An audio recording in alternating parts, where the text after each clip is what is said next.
नमस्ते।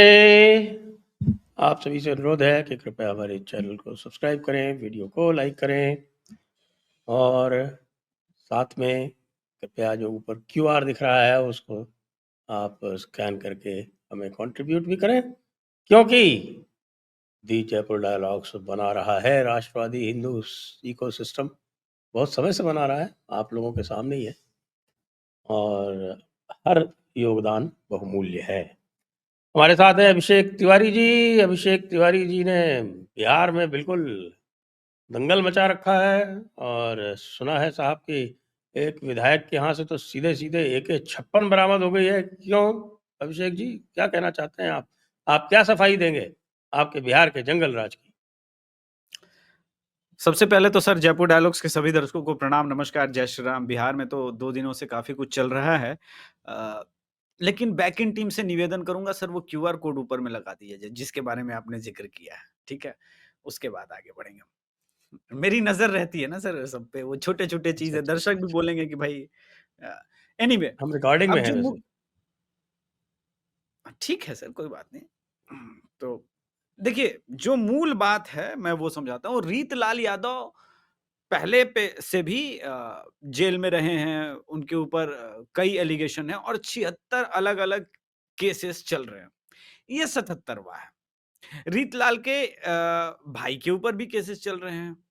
अब ये जो लेटेस्ट केस है, एक बिल्डर ने आरोप लगाया कि भाई हमको हमसे रंगदारी माँगी गई, हमको धमकी दी गई, उसी में छापा पड़ा और छापा ऐसा लगा कि पुलिस के पास क एकदम प्रॉपर इन्फॉर्मेशन रहा होगा, सब कुछ उस हिसाब से पड़ा और 3 घंटे तक अलग-अलग जगहों पर रेड हुई और AK-56 मिला।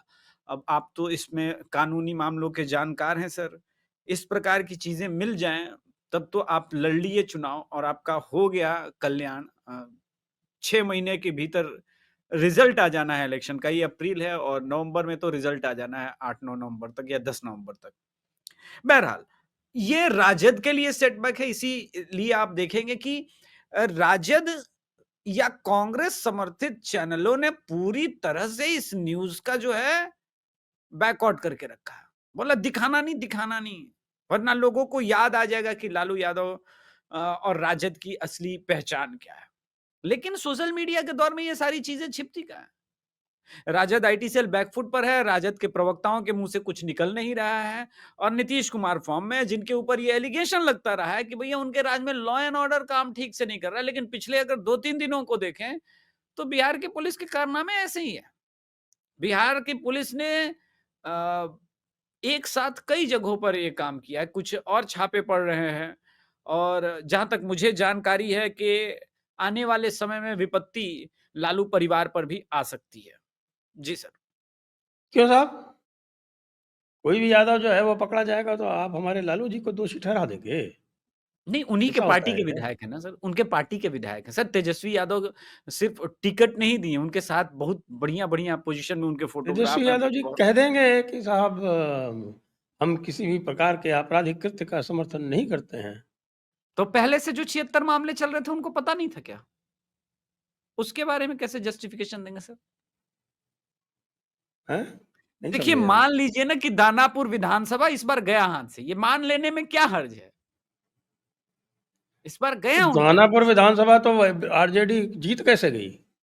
वैसे वो ही नहीं जीतना इसलिए चाहिए था। नहीं, वो इसलिए क्योंकि पिछली बार चिराग पासवान अलग जगह पे चले गए थे ना, मतलब 145 सीटों पे खड़े हो गए थे। तो वो 7-8% वोट शेयर यहाँ-वहाँ हो गया और 8% वोट शेयर तो बहुत कुछ बदल देता है। तो इसी वजह से एनडीए 132 पे रुक गई थी। अब इसमें 132 के इस नंबर में 8% वोट शेयर ऐड करें अगर, जो कि प्योरली एनडीए का वोट है, तो लोगों को समझना चाहिए कि फिर चुनावी रिजल्ट और चुनावी रुझान किस तरफ जा रहा है। क्योंकि प्रशांत किशोर की रैली तो कल आपने देखी, कितनी अच्छी थी। काहे को इतने लोग बुला लिए प्रशांत किशोर? वक़्त के बिल्कुल खिलाफ नहीं प्रोटेस्ट कर रहे थे क्या? नहीं, नहीं, बिल्कुल नहीं। प्रशांत किशोर की रैली अपने स्टाइल में थी और बिल्कुल भीड़ नहीं थी। ये सिर्फ़ फ्रंट कैमरा से सामने लिया गया। अगर आप ड्रोन फुटेज लोगों को दिखाएँगे तो पता चलेगा कि अ, 80% इनफैक्ट 90% कुर्सियां खाली थी, ठीक है। फ्रंट रो पर कुछ लोग थे। उनका कहना है कि बहुत सारे लोग नहीं पहुंचे क्योंकि ट्रैफिक में फंस गए। गांधी मैदान के आसपास जो है काफी ज्यादा काम चल रहा है। देखिए, एक ऑनेस्ट बात कहूं कि मैंने आज तक जितनी भी गांधी मैदान में रैलियां देखी हैं, और मैंने रैलियां सर लाठी भंजावन, तेल पिलावन, वो सब देखिए, लाठी रैली वो सब देखिए, महारैला लालू की भी रैली मैंने वस्तुतः अपने जीवन काल में, मैंने पिताजी से सुना था कि अटल बिहारी वाजपेयी आए थे तो लोग बरसात में भीग करके 3 घंटे तक सुनते रहे अटल बिहारी वाजपेयी जी को गांधी मैदान में। उस समय 3 लाख से अधिक की भीड़ थी। लेकिन मैंने अपने जीवन काल में गांधी मैदान में जो सबसे बड़ी रैली देखी वो 2014 की नरेंद्र मोदी वाली रैली देखी। वो जो रैली थी सर, मतलब अद्भुत था। एक क्रेज जो होता है किसी नेता के प्रति, कि उसे एक बार देख लेना है, दूर से झलक लेना है, वो क्या कहना चाहता है सुनना है, वैसी रैली मैंने कुछ नहीं देखा। हालांकि प्रशांत किशोर के प्रोडक्ट बहुत अच्छे हैं।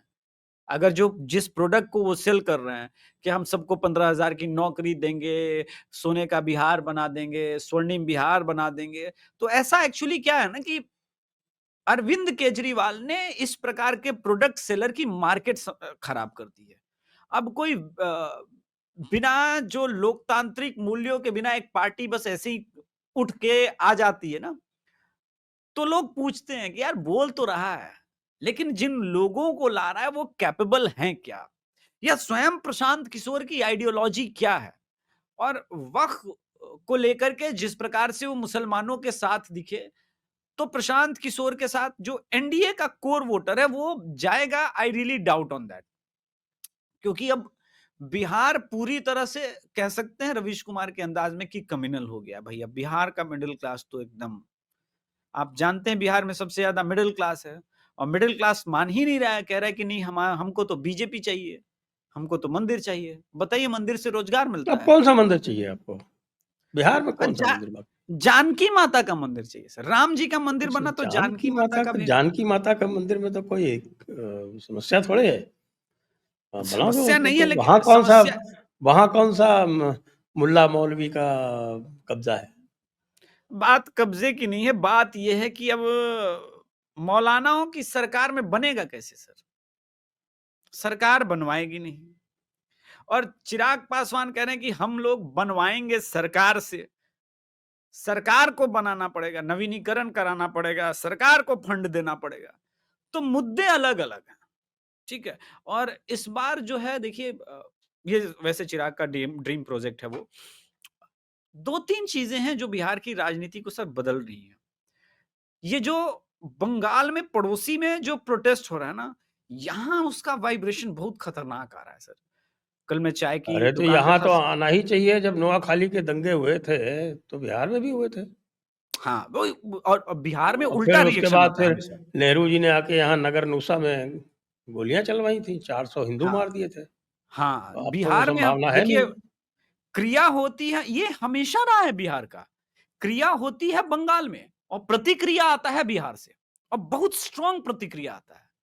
तो इस प्रक्रियावादी जनता के बीच में अभी तो लोगों ने कहना शुरू कर दिया है कि याद रखना है वो कौन-कौन गद्दार हिंदू हैं। आप देख रहे हैं देश भर में पोस्टर लग रहे हैं। इस क्रम में बिहार में भी एक आपने देखा होगा कि एक बड़ा होर्डिंग लगा जिसमें सारे नेताओं को रावण बताया गया है। तो ये पोस्टर वार जो वक़्त के अगेंस्ट जिन लोगों ने वोट किया वो पूरे देश में लगा, लेकिन जो बिहार का पोस्टर था उसने सबका ध्यान खींचा, क्योंकि सबको रावण का ये बता दिया।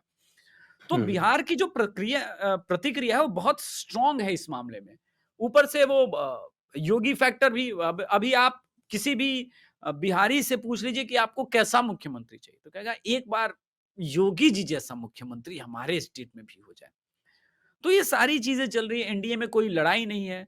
और कल कन्हैया, अगर रीतलाल यादव के घर ये हुआ तो आपको पता है सर, कन्हैया भी 3 घंटे के लिए डिटेन हुए थे। चचा ने उठवा लिया, चचा का मन, चचा का राज है।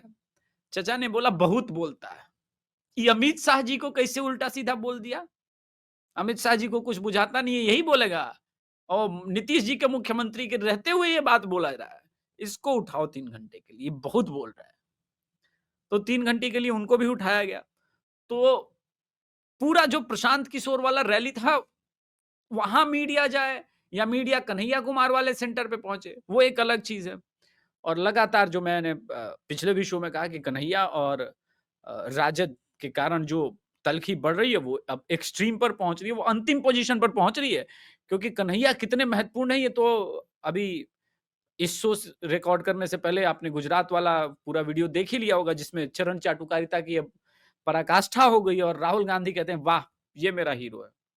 वैसे मैं बता दूं कि अभिषेक तिवारी शो ने एक पॉडकास्ट किया था पटना यूनिवर्सिटी की संघ की जो इस वक्त अध्यक्ष बनी, वो मैथिली मृणालिनी बनी है और वो एबीपी से बनी और 109 साल की हिस्ट्री में सर, बहुत मार्क करने वाली बात बता रहा हूं, 109 साल की पटना यूनिवर्सिटी की हिस्ट्री में पहली बार कोई महिला चुनाव जीती है छात्र संघ के अध्यक्ष पद का और सबसे हाईएस्ट मार्जिन से जीती है और एबीवीपी से जीती है। और ये तब है सर जब राजद, एनएसयूआई, लेफ्ट और अंतिम मोमेंट में जनसुराज ने भी अपना कैंडिडेट हटा लिया। सिर्फ एक उनके सामने कैंडिडेट था और फिर भी वो जीती है।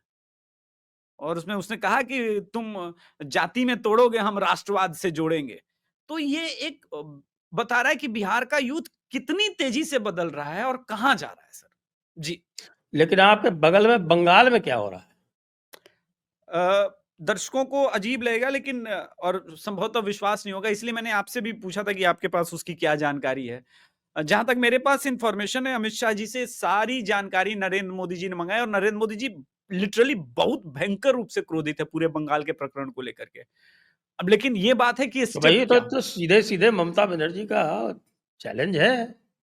हाँ, वो तो चैलेंज है।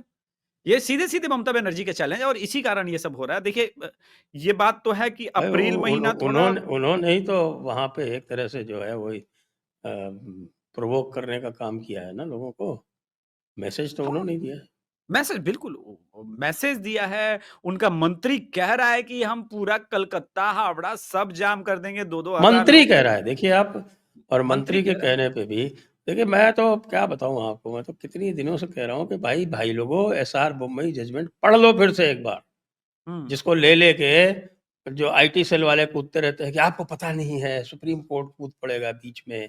अरे भैया, 7 जजों का जजमेंट है और वो पढ़ लो, अच्छी तरह से पढ़ लो।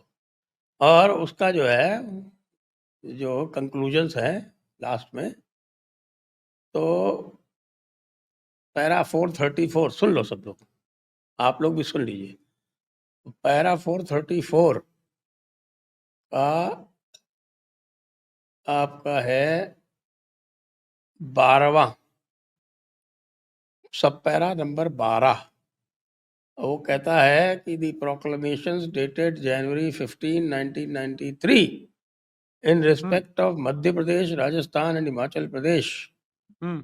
concerned in civil appeal so and so, transferred case so and so, transferred case so and so respectively are not unconstitutional। हुँ। और वहां पर पब्लिक ऑर्डर के ग्राउंड पर तीनों सरकारें डिसमिस की गई थी। याद बि करें, बिल्कुल, बिल्कुल, बिल्कुल। देखिए याद सर करें। और ये जो यहाँ है, ये 7 जजेस का जजमेंट है भैया। हुँ, हुँ। 7 बल्कि 8, 1 2 3 नहीं 7 ही है 4 ना सर। 5 6 7 8। कुलदीप सिंह, पीवी सावंत, के रामास्वामी, एससी अग्रवाल, योगेश्वर दयाल, वीपी जीवन रेड्डी, एसआर पांड्यन, एएम अहमदी। 8 जजों की बेंच थी, मुझे पता था 7 ही जज की बेंच थी। ये तो 8 की दिखा रही है इसमें मुझे। अच्छा ठीक, मेरे फिर को भी वही मान 7 के का ही चलिए। ध्यान था। तो तो अब कोई चूंकि बात इसमें नहीं। लिखा लेकिन हुआ है यहाँ तो तो अब हम बंगाल क्या में कर सकते हैं। सिचुएशन तो और कुलदीप भी सिंह, नहीं, नहीं। पीवी सावंत जी। हाँ भाई, 8 ही है। पॉसिबल, ठीक है, मुझे ये पता नहीं था कि 7 के 8 थे। हैं? लेकिन यहाँ बंगाल वाले सिचुएशन में तो सर इसकी भी ज़रूरत नहीं है ना। बंगाल का जो इस वक़्त सिचुएशन चल रहा है और पूर्वी पाकिस्तान के साथ जिस प्रकार की चीज़ें चल रही है, 6 महीना तो सुप्रीम कोर्ट को आप यूँ कर सकते हैं कि देखो भैया ऐसा है कि इस मामले में आप दखल मत दीजिए। इस वक़्त भारत का बॉर्डर सुरक्षित नहीं है। भारत जिस मोड़ पर है वहाँ पर हमें डिप्लॉय करना है अपनी नेशनल फ़ोर्सेज़। सिक्योरिटी के मैटर में तो आप इमरजेंसी तक लगा सकते हैं भाई, इसमें हाँ, क्या बात नेशनल सिक्योरिटी का मैटर है यहाँ पर वो इसलिए नहीं कर रहे हैं और चूँकि आपने देखा है कि बंगाल में जिस प्रकार की पुलिस और न्याय ये व्यवस्थाएँ चल रही है, तो उसके अंदर काम नहीं हो सकता, इसलिए नेशनल सिक्योरिटी का मामला है, वो करके आप कर सकते हैं। अब लेकिन बुलाया है ये मुझे पता है, और वीएचपी के जनरल सेक्रेटरी मिलिंद परांदे जी के साथ मेरा पॉडकास्ट हुआ था रिकॉर्ड, और उसको लेकर के वो भी मैंने डाल दिया है चैनल पर। तो उसमें मैंने वीएचपी के क्लियर प्लान्स पूछे थे, और बंगाल को लेकर के उनके प्लान्स हैं। उनका कहना है कि भैया हर क्रिया की प्रतिक्रिया होती है, और भगवान श्री कृष्ण ने ये नहीं कहा है कि सिर्फ वोट से चीजें रुकेगी, तो हम अपने स्तर से वो कर रहे हैं, और हमारे पास पूरी तैयारी है बंगाल को लेकर के।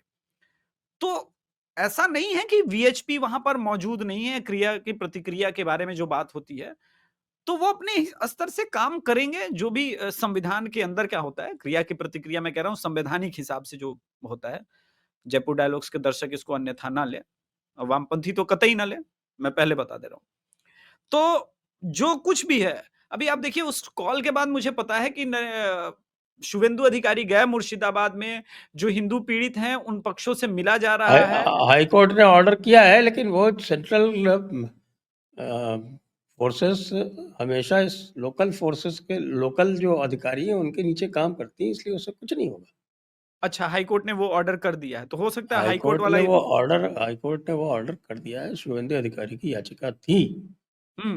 लेकिन भैया आपको कुछ एक्शन लेना पड़ेगा, ऐसे नहीं हुँ। चलेगा। नहीं तो बंगाल चुनाव भूल जाइए, देखिए, बिल्कुल भूल जाइए। इस बात में तो कोई डाउट नहीं कि आपको भले 5 महीना पहले ये करना पड़े या 6 महीना पहले करना पड़े, क्योंकि जो फ़ियर फैक्टर है अमॉन्ग्स द वोटर, वो एक बहुत बहुत मुश्किल हालात में है। लेकिन आपके पास इस अपनी वक़्त, जान खतरे में डाल के वोट देने कोई नहीं आता है। लेकिन एक बात है ना सर, कश्मीर से यदि कुछ नहीं सीखा, तो फिर कुछ नहीं सीखा। ये सिचुएशन तो लेकिन सर हमारे सामने 2003, 2004, 2002 में बिहार में भी थी। उसके बाद केजे राव हमारे चुनाव आयुक्त बनते हैं, और ईवीएम से वोटिंग शुरू होती है। और ईवीएम से जब वोटिंग शुरू होती है, तो यहाँ भी अगर आप देखेंगे ना, तो उस वक़्त जो बिहार के अंदर भी लेफ्ट था, वो ऐसे ही मार्क करता था कि ये इनके घर का वोटर यहाँ का है, इनके घर का वोटर यहाँ का है, इसमें वोट करता है, बीजेपी में वोट करता है, कौन नीतीश कुमार समता पार्टी में वोट करता है, कौन जॉर्ज फर्नांडिस का है, वो पूरा कैडर उनके पास कैलकुलेट था। वो पूरा अगर आप देखेंगे उस समय का जातीय नरसंहार, तो उसी प्रोसेस में था। लेकिन बिहार का यूथ इससे बाहर निकला सर, उस जंगल राज के अगेंस्ट में जाकर के खुल के वोट किया 2004 में सर, और तब हम इससे बाहर निकल पाए हैं। एक बात तो है, अगर आप मान लीजिए बीजेपी वो कुछ ना भी करती है, लेकिन आपको तो आपकी ज़िल हो जगानी पड़ेगी, वरना ये स्थिति तो ममता बनर्जी के रिपीट होने के बाद भी होती ही रहेगी। फिर ये कहना कि नरेंद्र मोदी क्यों नहीं करे, बंगाली हिंदुओं का भी तो दायित्व है ना। मैं 1 सेकंड के लिए सबको साइड लाइन कर देता हूँ। 38% ही तो बीजेपी को वोट मिला है ना, तो देखो, यानी बंगाल। प्रश्न तो ये है साहब कि भाई किस उम्मीद से भारतीय जनता पार्टी को वोट दे, क्योंकि अगर जो 2021 का जो भी है, उसमें देखा था आपने कि भारतीय जनता पार्टी किस तरह से सीन से गायब हो गई चुनाव हारते ही। ठीक, ठीक, तो इसका वो लोग उत्तर थोड़े देखो। ही भूले हैं। उसके बाद भी आप देखिए कि नॉर्थ बंगाल वाले तो सॉलिडली खड़े रहे लोकसभा चुनाव में, लेकिन सीटें तो कम हुई ना। देखिए, तो लोगों को उसका भरोसा उसका नहीं कि साहब कि आप साथ में खड़े रहोगे कि नहीं खड़े ठीक, रहोगे, ठीक, तो आप और वोट खड़े मत रह दो। के भी क्या कर लोगे, सेंटर कुछ करेगा कि नहीं करेगा। अभी तक नहीं, की एविडेंस ये है कि सेंटर कुछ नहीं करेगा। तो ये बताना तो नहीं, पड़ेगा कि हाँ भाई ठीक नहीं, है, नहीं, मैं हम ये रिस्क मान लेने लेता के हूँ। लिए तैयार हैं, और भले ही सुप्रीम कोर्ट उड़ा दे, लेकिन हम प्रेसिडेंट्स रूल लगाएंगे एक बार। नहीं, ये मैं आपकी बात मान लेता हूँ। एक आइडल कंडीशन मान लीजिए, सुप्रीम कोर्ट नहीं लगाते और आप रिस्क नहीं लेते, तो क्या ये आपके लाइफ का सिचुएशन बदलेगा? मैं ये जानना चाहता हूँ सर। कतई आप मतलब। आप टीएमसी को लेके आ जाएँगे, यही होगा ना? तो टीएमसी को लेके आएँगे तो हालात नहीं बदलेंगे। मेरे ये कहने का मतलब है कि ये हमको नहीं भूलना चाहिए कि बंगाल की महिलाओं ने ममता बनर्जी के लिए जी तोड़ वोटिंग की थी 2021 में सर। ये आज जो हो रहा है वो उसी फ्रीबीज और छोटी-छोटी चीज़ों का मामा टीमानुस और फलाना-ढिमकाना जो कुछ भी चला खेला होबे के अंदर, उसका एक पूरा ये है कॉन्सिक्वेंसेस है सर। अगर उसी समय थोड़ा-सा हिम्मत कर लिया होता और प्रॉपर ढंग से 42% ही जाना था बीजेपी को सिर्फ 42% जाना था। उसके बावजूद सत्ता में आ जाते। कहने का तात्पर्य ये है सर कि अपनी लड़ाई में बाहर से लोग आपको सपोर्ट दे सकते हैं। जयपुर डायलॉग्स अभिषेक तिवारी शो वहां पर जाएगा, आपकी बात उठाएगा, आपकी आवाज उठा सकता है, लेकिन वोट तो आप ही को करना है सर। लड़ाई ये आपकी लड़ाई है, आपकी। अब कुछ लोग आकर के कहेंगे कि बांग्लादेश के हिंदुओं को मोदी जी क्यों नहीं बचा रहे। ये इस वक्त पूर्वी पाकिस्तान मैं के आपको हिंदुओं कारण बताता हूँ, मैं आपको कारण बताता हूँ। देखिए ऐसा है कि आपने बिहार का जो देखा, मैंने तो बिहार देखा है ना, मैं तो 2-2 चुनाव कराए मैंने बिहार में एज़ जी, ऑब्जर्वर। जी। और जो पहला चुनाव कराया था वो 1999 में कराया था, जबकि लालू जी। जी का राज था। हुँ। लेकिन उस लालू जी के राज में भी आप ये देखें कि जो पावरफुल कम्युनिटीज़ हैं, वो साथ में थीं।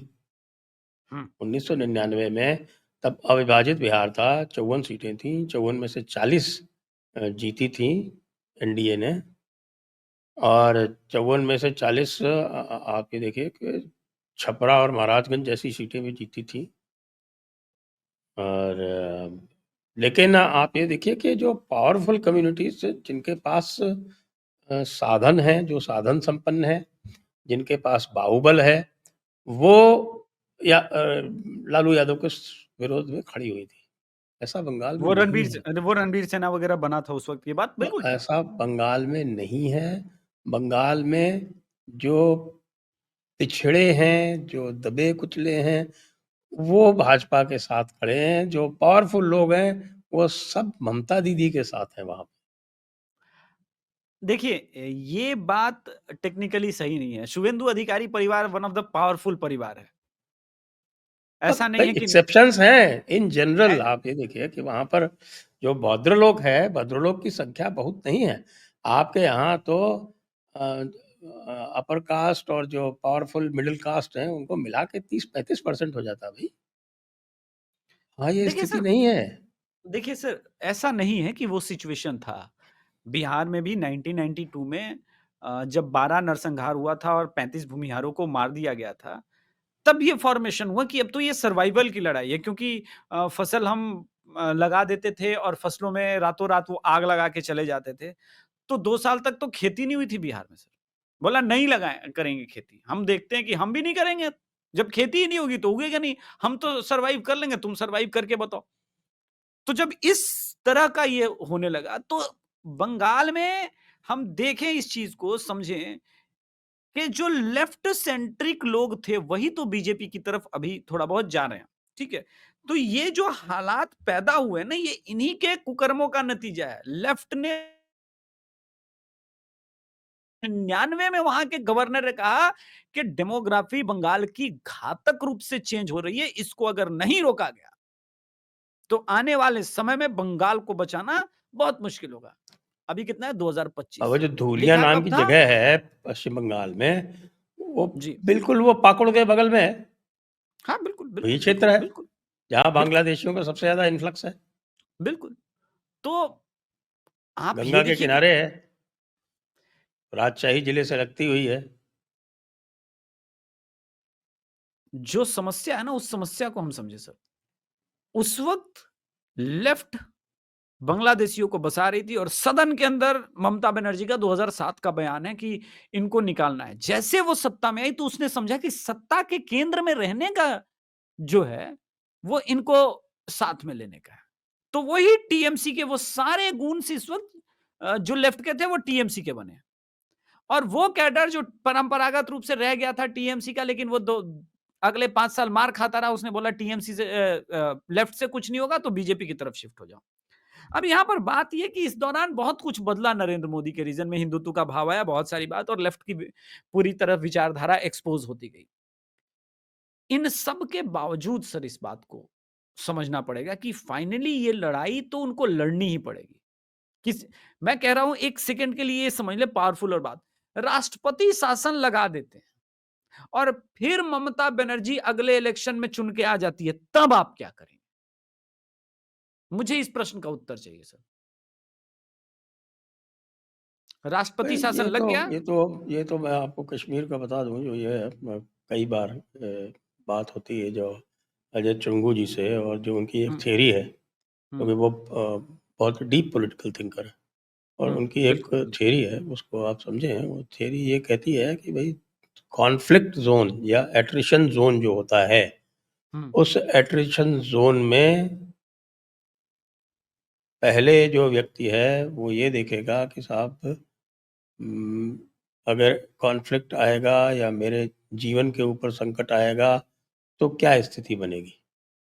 टीकालाल टप्लू जी का नाम आपने सुना होगा, जिनकी हत्या बिल्कुल। कर दी गई थी। टीकालाल टप्लू जी हब्बा कदल से लड़ते थे। हब्बा कदल में कश्मीरी पंडितों की मेजॉरिटी थी, लेकिन वो जीतते कभी भी नहीं थे। और वो उसका हमेशा उनको मलाल रहता था कि भाई सारा काम इनका मैं करता हूँ, सभी जगह रिप्रेजेंट इनको मैं करता हूँ, इनको कोई समस्या होती तो मेरे पास आते। और जो भी और भी किसी आप इंडेक्स को ले लें तो सबसे पॉपुलर मैं हूँ। लेकिन जब वोट देने का नाम आता है तो ये कश्मीरी पंडित मुझको वोट नहीं देते हैं। बिल्कुल सही बात है। क्यों नहीं देते? क्योंकि उनको ये पता था कि बाकी सब ठीक है। लेकिन अगर मुसलमानों ने हमारे ऊपर हमला किया तो टीकालाल टप्लू जी नहीं बचा पाएँगे। वो जो और सामने मेरा वाला है उससे एक जिसको हम वोट दे रहे हैं, उससे तो फिर हमने नेगोशिएट कर रखा है भैया कि तुम हमको जो वो बात अलग बचा है लो। कि 89 में वो भी फेल हो गया। एग्ज़ैक्टली, लेकिन एग्ज़ैक्टली माय तब तब पॉइंट। तब तक जो है देख आप पब्लिक की जो थिंकिंग है, जो कॉन्फ्लिक्ट ज़ोन में कैसी होती है, उसको समझने का प्रयास करें, बजाय इसके कि पब्लिक को बोलें कि नहीं-नहीं तुम मुझसे सीखो। ना, नहीं, ऐसा नहीं, नहीं मैं होता। मैं अपने से सीखने कॉन्फ्लिक्ट को नहीं ज़ोन, बोल रहा हूँ। अटेंशन ज़ोन में पब्लिक इस तरह से नहीं सोचती, उसको आपको अपना दम दिखाना पड़ता है, ये कह के नहीं साहब हम अपना दम नहीं दिखाएँगे, तुम अपना दम दिखाओ। ये क्या बात हुई? नहीं, नहीं, वो बात नहीं हुई सर। देखिए, अरे जो भाई, मैं बीजेपी तो अपना दम दिखाए ना कि हम सेंट्रल में हैं, हम सेंट्रल गवर्नमेंट हैं, नहीं, दिखाओ। नहीं, बीजेपी को तो हम क्रिटिसाइज़ कर ही रहे हैं। मैं ये नहीं कह रहा हूँ कि राष्ट्रपति शासन, लेकिन एक जो सबसे बड़ी समस्या है इस पूरे प्रोसेस में, जिस दिन आप लगाएँगे, यहाँ से लेके यूएस तक डेमोक्रेसी अंडर थ्रेट हो जाएगा सर। पूरा अभी आप देखिए इस पूरे प्रकरण में पूरा लेफ्ट इकोसिस्टम, जयपुर डायलॉग्स ने स्वयं इस मुद्दे पे ट्वीट किया। पूरा लेफ्ट इकोसिस्टम ऐसे आँख बंद करके बैठा हुआ है ना, जैसे इस देश में एकदम बहुत शांति चल रही है, बड़ा अच्छा माहौल है, क्योंकि बंगाल पर बात नहीं करना है।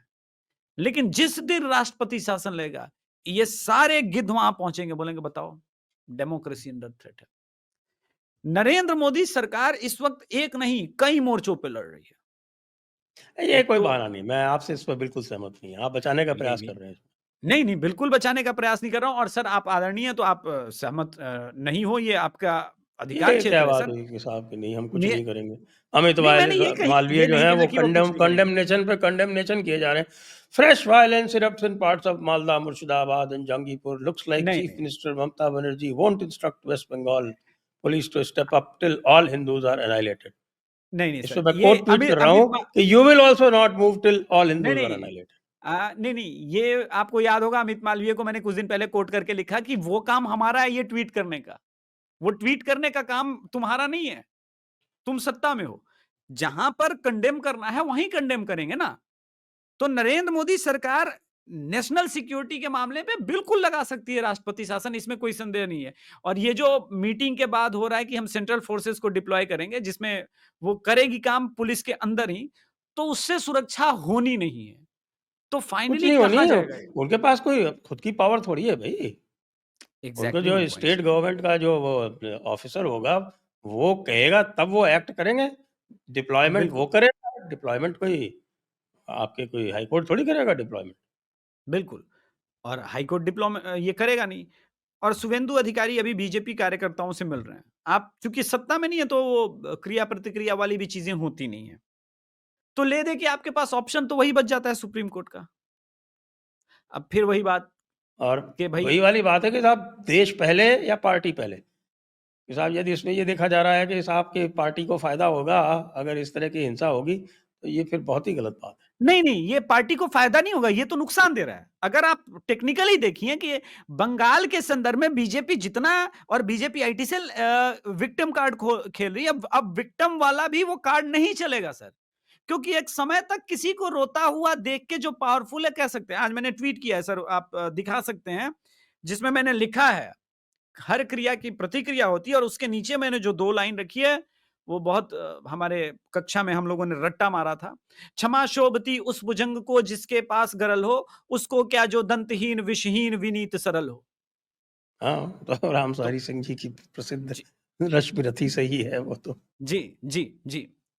तो हुँ। अब बात यही है कि अब आप कैसे भुजंग हैं? आप कैसे भुजंग है ये तो आपको स्वयं चूज करना पड़ेगा, आपको जानना पड़ेगा, करना पड़ेगा।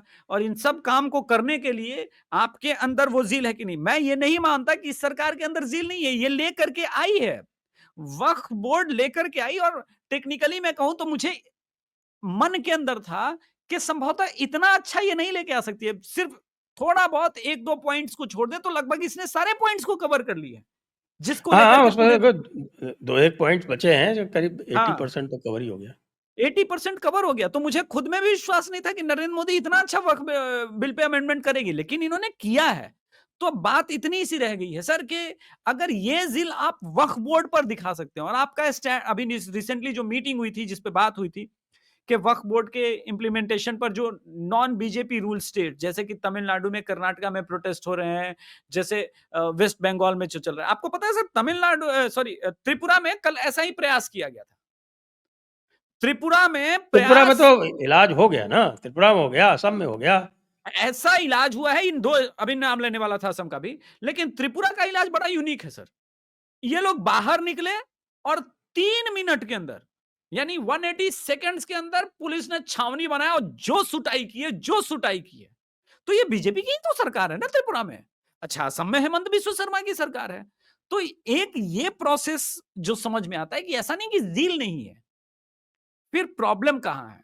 अब प्रॉब्लम संभवतः नरेंद्र मोदी को मैं हमेशा कहता हूं कि ये टाइम देखते हैं कि किस टाइम पर लगाना है। और डीजी साहब जो हैं वेस्ट पश्चिम बंगाल में वो कह रहे हैं कि अरे साहब की अफ़वाह ना फैलाएँ, अफ़वाह अच्छा, फैलाने वालों पर कार्रवाई की जाएगी। इसको कम्युनल वायलेंस कहा जाता है। भाई ये तो एक तरफा है ना, कम्युनल कैसे हो गया?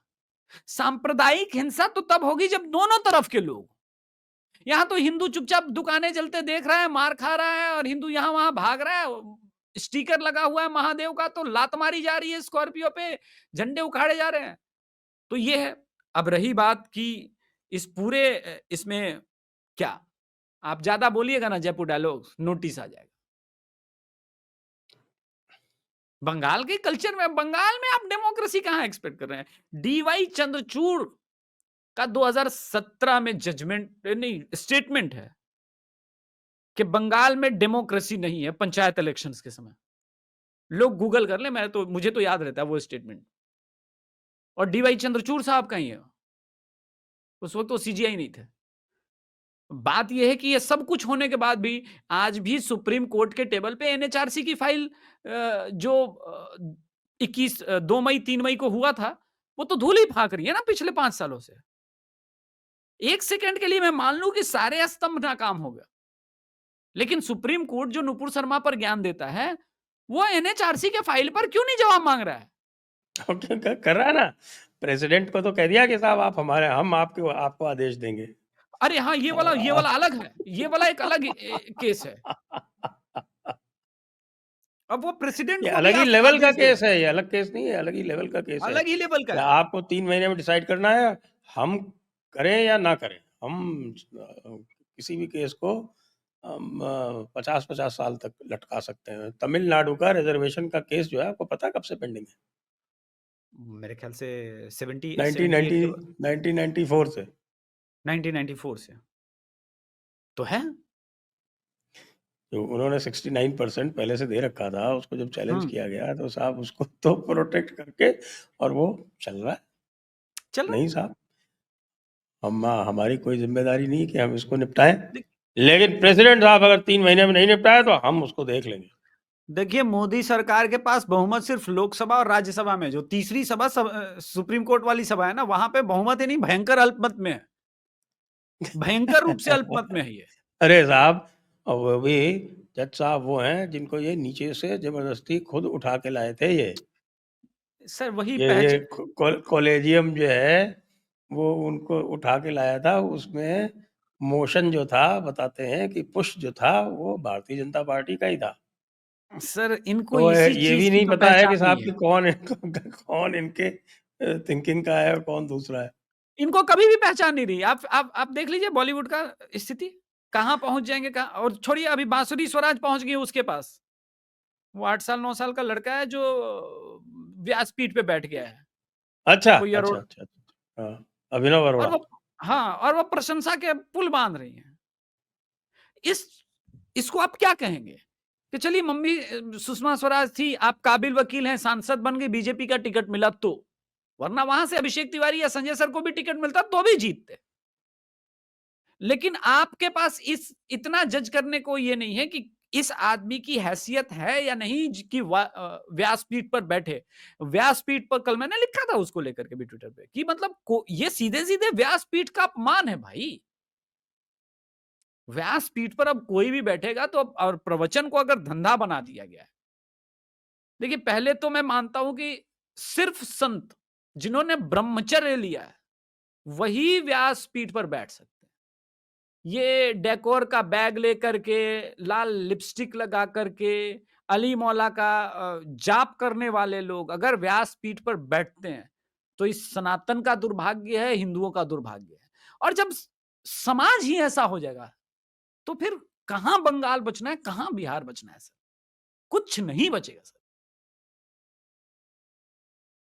हाँ जी, और एक और भी चल रहा है साहब कि हमने सुना है कि वो रामजी लाल सुमन के कारण जो आज राणा सांगा की प्रतिष्ठा में जो आंदोलन हुआ आगरा में, और उसके बाद से सपाइयों को गांवों में घुसने नहीं दिया जा रहा है। इस बात में सच्चाई है क्या? पूरी सच्चाई है। इनफैक्ट एक एक एमपी को तो पहले भी भगाया जा चुका है। तलवारें लहराई हैं तो उससे लिबरल बेल्ट डाउन हो रहा है, बोला बट आगरा में तलवार लहराने के कारण बंगाल में हिंसा। ऐसा कुछ जोड़ सकते हैं क्या? चलो जोड़ देते हैं। हाँ, ऑफेंड हो गए भाई, माइनॉरिटी के लोग ऑफेंड हो गए। ये जोड़ा जा सकता है। आप देखिए ना कि इस स्तर इतना गिर गया है कि लोग 86-87% शुगर वाले रूह अफ़ज़ा को प्रमोट किए जा रहे हैं। मतलब मोहब्बत का शरबत है। अबे ज़हर है बे ज़हर। लेकिन खैर मोदी विरोध में मैंने पहले भी एक बार कहा था कि ये लोग ज़हर पी सकते हैं, इसमें कोई संदेह नहीं। लेकिन कमाल की बात है इस बार यादव के विरोध में, क्योंकि रामदेव बाबा हैं तो यादव ही। तो यादव के विरोध में भी कह रहे हैं कि देखो, असली बात ये कि हम इस्लाम परस्त हैं। हमारे मूल में इस्लाम है। तो ये पूरा जो विवाद हुआ है, जिस पर ये चल रहा है, सांसद को नहीं जाने का, सपाइयों को अंदर नहीं घुसने देके, आप देखिएगा वो समय आएगा। जैसे महाराष्ट्र से लेकर के बिहार तक गद्दार सांसदों के, गद्दार नेताओं के पोस्टर लग रहे हैं। चुनाव आने दीजिए, जब वोट मांगने ये लोग निकलेंगे ना अपने पार्टी के बैनर के तले दौड़ाए जाएंगे सर। दौड़ाए जाएंगे हिंदुओं के अंदर क्रोध बहुत भरा हुआ है, उबल रहे हैं। वो एक ट्रिगर पॉइंट चाहिए। और वो किसी दिन वो राहुल गांधी ने कहा था ना एक बार कि पेट्रोल छिड़क रखा है। मुझे लग रहा है कि पेट्रोल तो उसने जरूर छिड़का था, लेकिन माचिस इस वक्त हिंदुओं के हाथ में है। जिस दिन वो, मैं डरता हूं कि वो ना हो ना हो ना हो, लेकिन इस देश का सूडो सेकुलर समाज मानता ही नहीं। वो दिन रात हिंदुओं को प्रोवोक करता है। अभी देखिए तमिलनाडु के एक डीएमके के मेंबर ने तिलक और स्वास्तिक को लेकर के बयान दिए। उससे पहले बाला साहब ठाकरे के औलाद कहे जाएंगे, पुत्र तो कहना ठीक नहीं है तो औलाद कह देता हूं। औलाद या वारिस, ये सही टर्म रहेगा। औलाद ने कहा कि स्वास्तिक के चिन्ह के ऊपर विवादित बयान दे दिया था। तो ये जो सारी चीजें हो रही है ये प्रोवोक किया जा रहा है। दिक्कत यह है कि बंगाल में आपने कुछ हद तक, वो मैं मानता हूं कि बंगाल का हिंदू उस पोजीशन पर नहीं है, लेकिन उस पोजीशन पर तो लेफ्ट भी नहीं था 1947 में, जब सशस्त्र विद्रोह शुरू हुए थे और पूरा लेनिनग्राद का एक लेनिनवादी व्यवस्था और बदलने की मांग उठी थी। और रक्त रंजित पूरा इतिहास है लेफ्ट का, जहां पे दौड़ा दौड़ा के मारा गया, पीटा गया, गोलियों से मारा गया, काटा गया। वो तो अलग तरह का बंगाल का वो पूरा वो लेफ्ट का ब्लड कल्चर रहा है। वो तो जो जिन्होंने शस्त्र उठाए थे वो दबे कुचले थे, पीड़ित थे। ये मैं बात बार बार कहता हूं सर, ये भी ध्यान देने वाली बात है। तो असर तो होगा सर, असर है। लेकिन मुझे लग रहा है कि जितना टाइम डिले करेंगे, अब ये टाइम, अगर वो टाइमिंग मोदी जी देख रहे हैं इस वक्त, तो हिंदू क्रोध में उबल के कहीं ऐसा ना है कि मतलब कुछ कर बैठे। मैं नहीं चाहता कि ये दिन हो। और ममता बनर्जी को इस बात का तो कतई एहसास है नहीं। वो तो खुश हो रही है उस भीड़ को देख करके कि अमार वोट अच्छे। तो ठीक है, वो होगा। और देखते हैं, अगर अमित शाह जी को बात करके मोदी जी ने कुछ कहा है तो हो सकता है उनके पास कोई कार्रवाई करने का भी हो, 2-3 दिन और वेट करते हैं, देखते हैं क्या होता है। और आपके कर्नाटका में जातीय जनगणना में क्या समस्या आ गई था? वो उनको बार-बार धमका रहे हैं राहुल गांधी और वो बार-बार टाल देते हैं।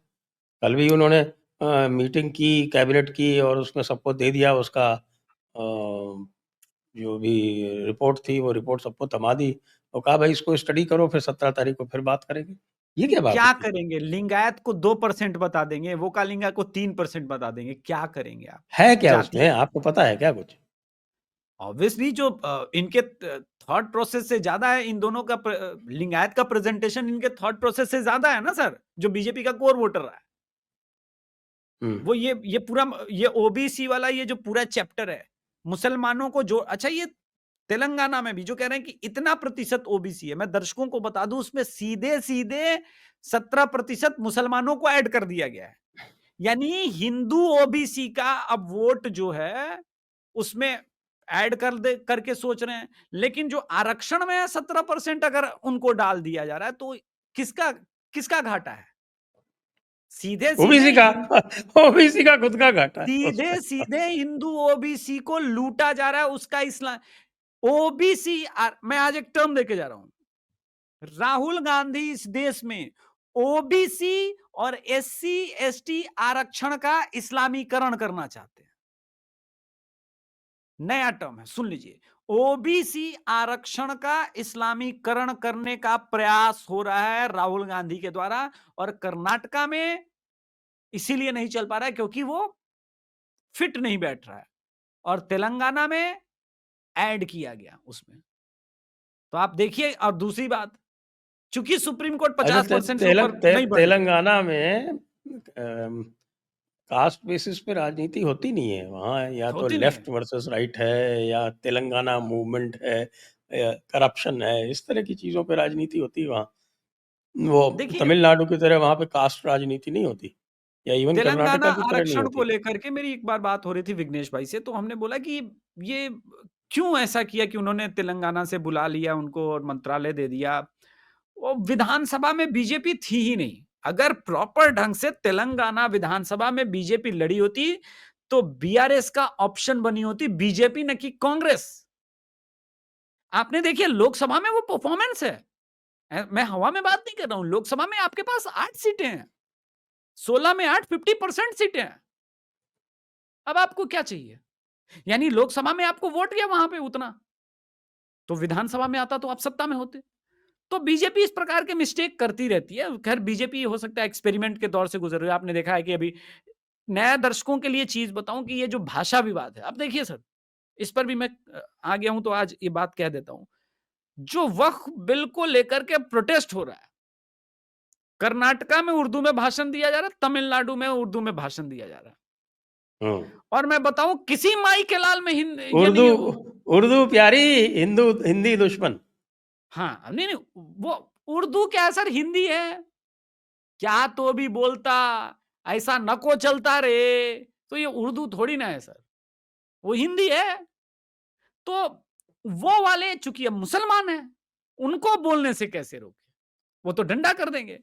तो भय यहां पर है और हिंदुओं को भाषा के नाम पर तोड़ रहे हैं। हर प्रकार से हिंदुओं को विभाजित करने का एक सिस्टमैटिक प्लान किया जा रहा है और ये किया जा रहा है कि भाई आपने सुना होगा कि खड़गे ने बोला कि हम 130 पहुंच गए होते तो हम सरकार बना लेते।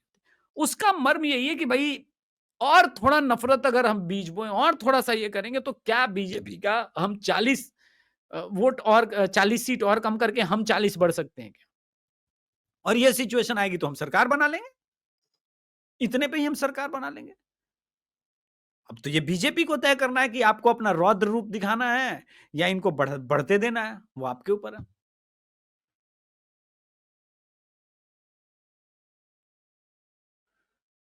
ये आपके चलिए ऊपर है। देखते हैं क्या करते हैं। जी। अभी तो मास्टर स्ट्रोक पॉलिटिक्स चलने दीजिए। फिर देखते हैं आगे क्या होगा। मैं सिर्फ इसलिए नहीं बोल रहा हूं क्योंकि मैंने देखा कि नहीं वक्फ बोर्ड में इन्होंने ज़ील दिखाया है। तो वो मैं तो सोच रहा हूं कि दिखाया है लेकिन देखो उनका भी जो है ना वो मॉडस ऑपरेंडाई वेल नोन है। तो वो ये करेंगे और हुँ, कहाँ करेंगे ये भी आपको पता था। कहाँ करेंगे हाँ। हमको भी पता था। हम भी कह रहे थे कि भई एक ही जगह हो सकता है। और कहीं तो होगा नहीं। और वहीं हो रहा है, बंगाल में ही हो रहा है।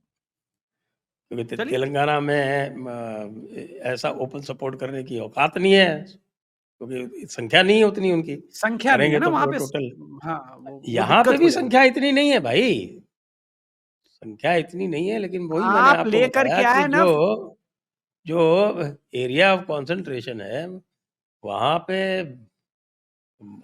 हमारे यहाँ भी तो भाई आप देखो कि कितना परसेंटेज जो है वो आज भी 30%, 40% हिंदू वोट देता है उसको, फिर उससे क्या प्रॉब्लम? दिक्कत वही है। दिक्कत वही है कि महिलाओं ने 50% से अधिक बंगाल की हिंदू महिलाओं ने दबा के टीएमसी को वोट किया है। यानी हर दूसरी हिंदू महिला ने टीएमसी को वोट किया है। दिक्कत वहां है। जी हाँ, दिल्ली हाई कोर्ट ने यशवंत शर्मा सॉरी जस्टिस यशवंत वर्मा को वीआईपी कवर लगातार दिए जाने का ऑर्डर दिया। हाँ, वो तो ऑब्वियस बात है, वो तो सर बटन मिलॉर्ड खुला था तो 6 महीने की जेल। हाँ, वो वकील सर गलत आप और बटन खुले तमिलनाडु में बिना गवर्नर के साइन के नोटिफाई हो गए कानून। हाँ, तो वहाँ सर देखिए वही बात है ना कि बी वो कह के गए थे विपिन रावत जी की 2.5 मोर्चे भाई पे लड़ रहे ऐसा हैं। है कि यदि संविधान का उल्लंघन कोई कर रहा है तो फिर आपके पास भी ऐसा नहीं है कि आप बिल्कुल ही अ, निरुपाय हैं, ऐसा नहीं है। नहीं, क्या कर लेगी मोदी सरकार? आप एडमिनिस्ट्रेशन में आप आज आपसे मैं जानना आपको चाहता हूँ। अब बंद होने के बाद बताऊँ क्या कर लेगी मोदी सरकार? क्या कर नहीं, मैं सकती है? चला लेता वो वाला पोर्शन रिकॉर्ड करके कि संजय नहीं, सर नहीं, कह रहे हैं कि क्या कर मैं लेगी। वो ओपनली नहीं बता सकता। देखिए, कुछ चीज़ें ऐसी हैं जो सीक्रेट है, अच्छा लेकिन मैं ठीक है, बता फिर सकता मोदी सरकार को ये कहा जाए कि भैया संजय सर को बुलाइए, आप वही उपाय दे रहे हैं। हूँ। क्या करें सर? मतलब फ्रस्ट्रेशन है, वो कह रहा है कि 2.5 मोर्चे की लड़ाई है। मैं यहाँ देख रहा हूँ कि 5.5 मोर्चे की लड़ाई लड़ रहा है मोदी और गाली भी सुन रहा है। क्या करे मोदी पागल बाल नोच लेगा अपना एक दिन। बोला यार टैरिफ लड़े, साला जियोपॉलिटिक्स देखें, यहाँ का उत्पाद देखें, वक़्त हटाए। अभी इनकी प्लानिंग है कि यूसीसी लेके आना है। वो गुजरात में इन्होंने फाइनल बोला है परसों कि भई सब कुछ फाइनल करके गुजरात में शुरू करो, ये सब स्टेट बाय स्टेट लागू करो, उसके बाद लागू ही कर देंगे। तो वो तो सोच आइए, रहा है अब आज की क्या वार्ता करें? को अब यहीं पर सीमित करते हैं। सभी दर्शकों को बहुत-बहुत धन्यवाद, और अभिषेक जी को भी बहुत-बहुत धन्यवाद। अभिषेक जी जो है वो बंगाल में जो कुछ हो रहा है उसके लिए बिहार में कुछ करें, तब देखते क्या रहे हैं। इनकी श्री नहीं, राम सेना तो आजकल बिहार की लड़ाई तो हमारी पक्की मानिए कि हम बिहार जीतेंगे और बढ़िया मार्जिन से जीतेंगे और ग्राउंड पे लड़ के जीतेंगे। राजद के गुंडागर्दी के विरुद्ध लड़ के जीतेंगे। बिहार में वैसी सिचुएशन नहीं है ना। और बिहार में कहाँ दबंगई करेंगे? सीमांचल रोहतास में ठोके अरे जाएँगे वाह! तो कौन बिहार में रोकेगा? गली-गली में दबंग है। वही तो प्रॉब्लम है कलकत्ता में, और मैं क्या कह रहा हूँ कि वो जो है सारे दबंग एक ही तरफ है वहाँ। इसीलिए हमेशा क्रिया की प्रतिक्रिया बिहार में हो जाती है। हुँ। ठीक। तो सभी दर्शकों को बहुत-बहुत धन्यवाद। अभिषेक जी को बहुत-बहुत धन्यवाद। जय हिंद, जय भारत, वंदे मातरम। जय हिंद, जय भारत, वंदे मातरम।